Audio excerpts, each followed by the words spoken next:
People thought Tim Allen's Hollywood Hills estate would be another expensive celebrity listing when it went on the market. But, as potential buyers and real estate insiders got a closer look, unsettling details like hidden rooms, off-the-plan renovations, and financial red flags painted a picture very different from what fans thought of the home improvement star. As questions grew about what had been going on behind the mansion's doors, one thing became clear. What they found in Tim Allen's estate wasn't just strange, it was evil. When people looked past the fancy front of Tim Allen's Hollywood Hills estate, they saw more than just another celebrity mansion. It was a fortress of mystery perched high above Los Angeles.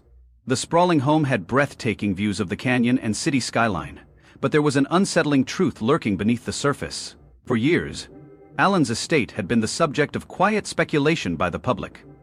It was an architectural marvel, a sanctuary that combined mid-century modern aesthetics with its rustic charm. The property had floor-to-ceiling windows, smooth wooden paneling, and a master's suite that could compete with the world's most expensive hotel rooms.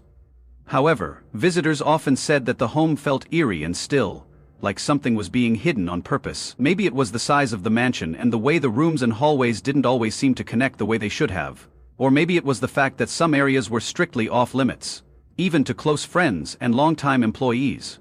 One housekeeper who had worked at the estate for over 10 years said she had never been in some parts of the house, even though she had cleaned almost every inch of it. It wasn't just that the doors were locked, she later said. You got the sense that you weren't supposed to ask what was behind them.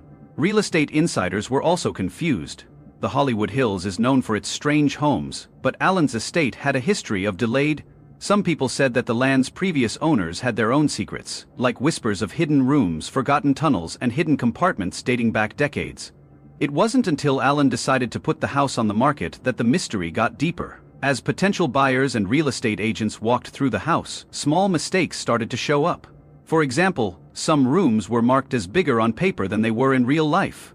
One experienced contractor hired to do a routine inspection left the property clearly shaken. When asked for more information, he refused to say more than, "Something about that place just isn't right. A mansion fit for a king or a cover-up on paper."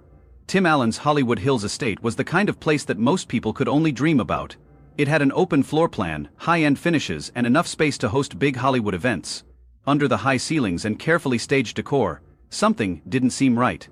For years, Allen had been known as a private man who rarely talked about his personal life in interviews. While this was common among celebrities, Allen's level of secrecy went above and beyond what was normal. Even close friends and family noticed that Allen had strangely strict rules about his home. Visitors weren't allowed in some wings of the house, and the security features were on par with those in government buildings multiple miles away. There were layers of biometric access, reinforced walls in places that didn't seem to need them, and surveillance cameras in every corner of the property. These weren't just normal security measures for a famous person, they were precautions that pointed to something more. One thing that caught people's attention was the basement, or more specifically, what was below it.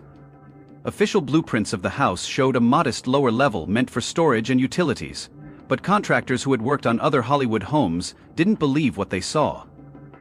That Allen's property's square footage didn't match its actual floor space was first noticed by real estate agents. One buyer's representative, doing due diligence on the home, requested an underground scan, which is common for homes of this size.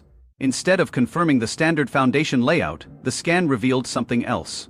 A hollowed-out space beneath the house that wasn't listed on any official documents.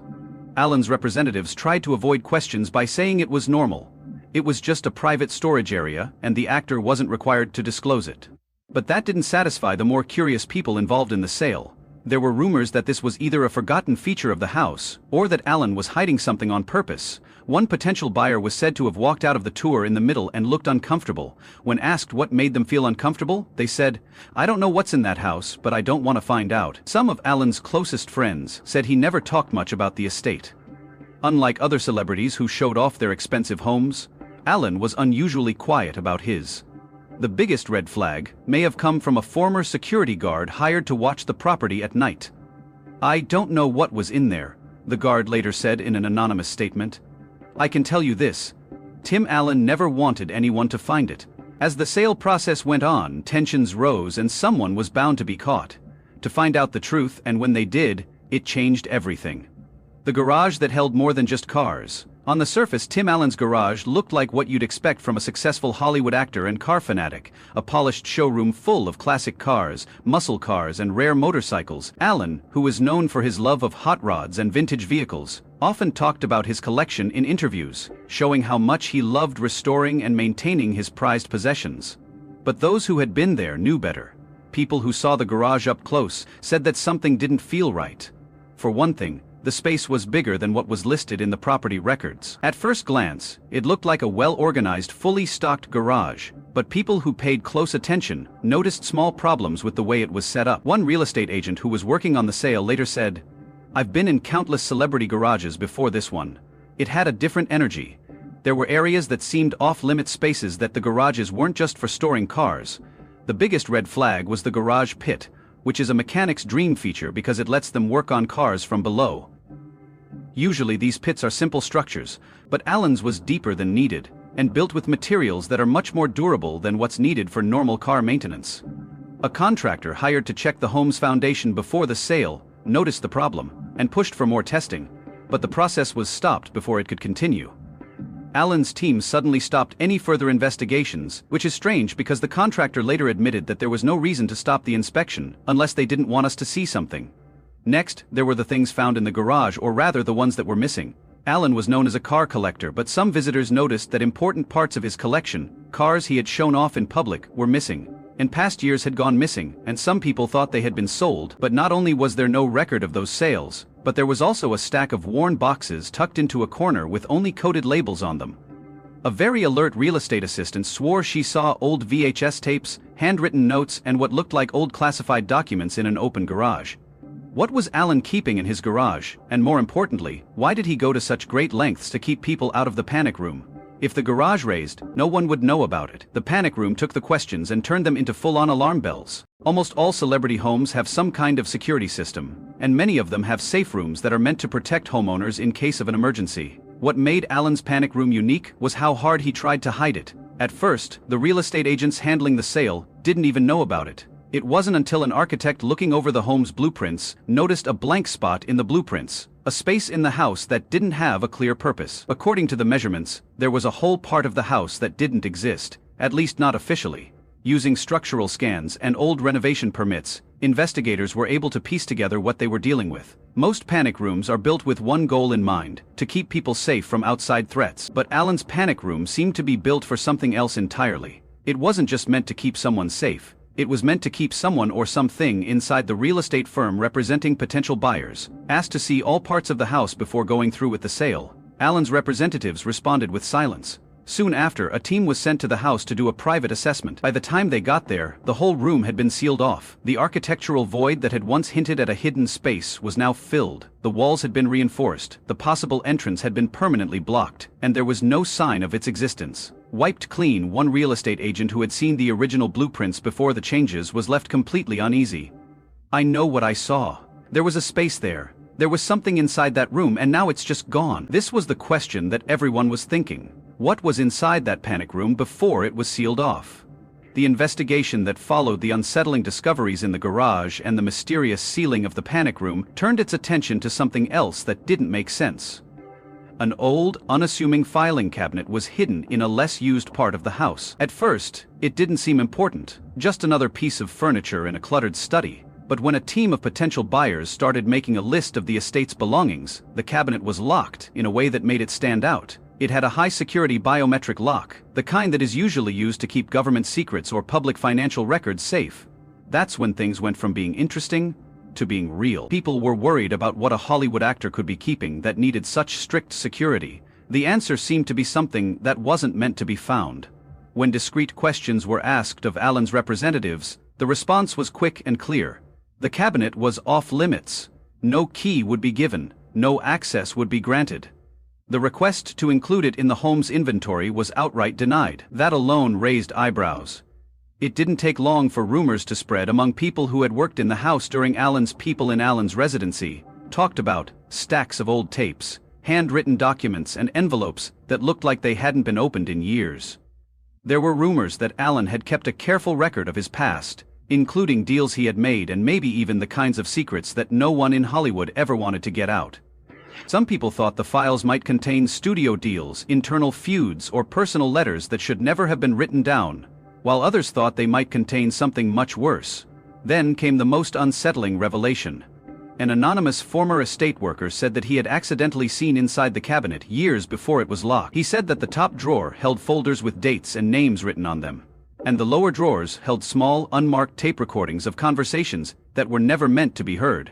But what really shocked him was that he saw a section at the bottom that was blocked by stacks of papers. When he moved the papers out of the way for a moment, he saw something he would never forget. A photograph. He said there was only one. It wasn't of Tim, but of someone else, who was looking straight into the camera with a pale face and a frozen expression, like they had just been caught in the middle of something. I don't know who it was, but I do remember one thing: whoever took that picture wasn't supposed to. As soon as he realized what he had seen, he backed away. Not long after that, Alan moved the whole filing cabinet to a different part of the house, and from then on, no one was allowed near it until the estate was finally sold. Alan made sure that the cabinet was taken away before any potential buyers could take a second look, but by then questions were already being raised about the footage that went missing while rumors about Alan's secret files spread. Another discovery added to the mystery. A longtime friend of Alan's who had worked closely with him in the past remembered a strange event from years ago involving security camera footage that went missing without any explanation. Alan's Hollywood Hills estate had a high-end surveillance system covered every entrance hallway and key area of the property. Originally, these cameras were meant to keep people safe by catching thieves and intruders, but Alan became obsessed with them. He didn't just watch footage every once in a while, he did it all the time, sometimes late at night by himself in his study. One night, while visiting the house, Alan's longtime friend saw that he looked shaken. He had been watching surveillance footage on his computer. When his friend asked what was wrong, Alan said he wasn't sure. That wasn't right, so he refused to answer. Instead, he shut down the laptop, locked the office, and ended the conversation abruptly. That moment stuck with the friend for years, because the next day, Alan had his whole security system wiped. Every recording, backup file, and trace of footage from the system was deleted. The security company hired to manage the surveillance later confirmed that the deletion wasn't an accident. It was done on purpose, leaving no recoverable data and the footage gone for good. Everybody who heard the story had the same question. What did Alan see on his security cameras that made him act so violently? Some thought it might have been a stalker or trespasser walking around his property late at night, but if that were the case, why wouldn't he have used the footage as proof? Others thought it was something much more personal, like someone entering the house for a private meeting that he didn't want anyone to know about. As the investigation went on, and rumors about the estate's hidden truth spread, one part of the house remained the center of attention: the infamous panic room. The sealed room, which had been the subject of much talk for years, had always been a bit of a mystery. At first, it was thought to be a simple security measure, but it was later revealed to be more than just a fortified space meant to keep out potential intruders. There was something much darker going on about what it was used for. A former contractor who was hired to fix up the house years before it was put on the market told a scary story about what he had found. He had been in charge of the panic room during renovations and accidentally found something hidden in the walls of the room. At first, his job was simple. He was only supposed to make sure the room worked as it should. But as he started working, he noticed some strange symbols etched into the walls. The markings were almost invisible unless you looked very closely. The contractor remembered that they weren't decorative and weren't part of any known design pattern. They seemed planned, like some kind of code or language, but he couldn't make sense of it. When he asked Alan about the symbols, he was told that they were just part of the room's security measures, but the contractor couldn't shake the feeling that something wasn't right. The next day, he went back to check out the space and was horrified to find that the markings had been erased, covered up, as if someone wanted to make sure they were never seen again. In the years that followed, rumors kept spreading about the panic room's real purpose. Some said it was a safe place for Alan's most valuable possessions, while others thought it was meant to protect him from threats that were not just physical. One theory that caught on when the estate's secrets started to come out was that the room held evidence of something evil, like documents, photos, or recordings that would ruin Alan's life. Investigators finally found out what was going on when they were allowed to look into the room during the estate's final sale inspection. What they found was a sealed space that they thought was empty, but actually had a hidden compartment behind the false wall that had been missed by all the people who had looked at the house over the years. Inside were several manila folders and sealed envelopes with mysterious notes. some written in Allen's own handwriting and others clearly put together by someone else. Someone else said that one of the most shocking things that was found was a letter that had been heavily redacted and stamped with the words "classified, do not distribute." When the letter was decoded, it hinted at a bad deal or financial transaction that could ruin Allen's reputation in Hollywood. It was clear that this panic room had been a safe for more than just physical items. It held the secrets that Tim Allen had sworn to keep hidden. What those secrets were, and why they were kept so secret, was a mystery. What happened to the people who went missing? It's still a mystery, at least for now. As the estate's secrets started to come out, another strange pattern started to show. People close to Tim Allen were going missing. It wasn't the usual celebrity stuff, like publicists, agents, and assistants moving on to other projects. These people had gone missing without a trace, and they were well-known Allen friends and associates. Not only were these people anonymous, they had once played important roles in Allen's life and career, and had helped shape his image and build his brand. However, as soon as they left, there seemed to be no public record of them. There were no press releases, goodbye notes, or formal departures. They just stopped existing in Allen's story.